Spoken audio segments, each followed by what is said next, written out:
So I want to start with climate change, right? I believe, and I know you believe, that it will be one of the defining challenges of the 21st century. I think impacts like weather events, sea levels rising, islands getting flooded are going to have huge impact on the way people live and potentially have impact on health, have impact on mortality. I saw in the video that the potential of more than 9 million people dying additionally every year by the year 2050.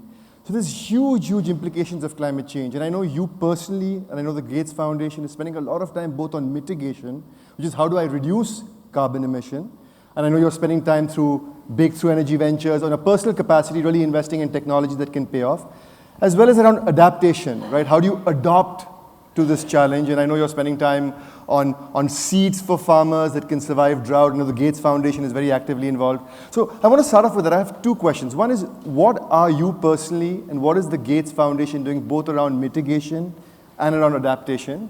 And then the second question is, what can we do to learn, leveraging science and technology as governments, as citizens, to be more informed about climate change and the impacts of climate change? Because we oftentimes have this debate, is it real, is it not real, what can come out of it? Yeah, so I'm actually writing a book about climate change that'll come out next June. And it's to explain how we have to change the economy to get these emissions down to zero. You know, today we're emitting 51 billion tons, and that number has gone up every year. So the idea that some year it'll start going down, and some year it'll get to zero, is very challenging. You know, most of the energy we use in the world today comes from coal, natural gas, or gasoline. And by the time you get to zero, you've basically gotten rid of those sources of energy and moved over to nuclear, renewable, hydro, which today make up less than 20%. The work on mitigation really requires immense innovation. I mean, there's innovations that people see already today. Electric cars, over the next 10 to 15 years, they will outcompete gasoline cars without subsidies. So that's really good. There's a new type of meat that's actually made from just protein, not from a cow.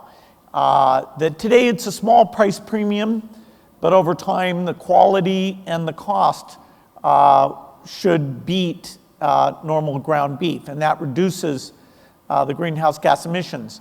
We have a lot of inventions that need to be made. For example, the way we make cement and steel are extremely heavy emissions activities. And yet, you know, the world is going to build more buildings between now and 2060 than exist today. As the world urbanizes, you know, there's no way around that we're going to use a lot of steel and cement. And so this is a very unusual thing. We have to accelerate innovation. We have to create rewards for innovation that might not come if we didn't step in. Another thing that's very hard about this is that every country in the world has to participate.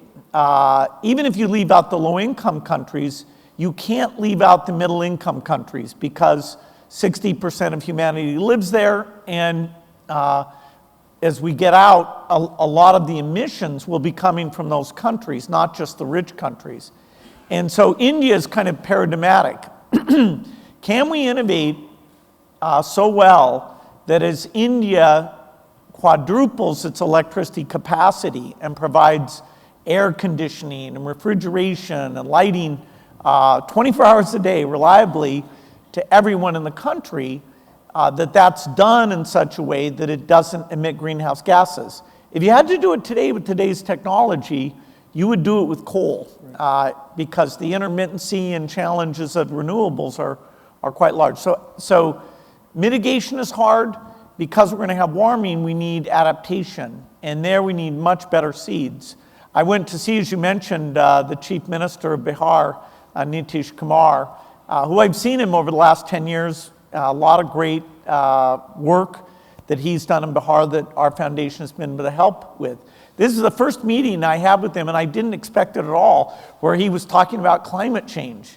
I mean, when I'm in Seattle or Washington, D.C., or London or Paris, that's the big topic. But I was impressed that in Patna, he was saying, hey, we have a problem with climate change, and trying to get our advice and help about water supplies and seeds and what they can do to minimize the problem of that.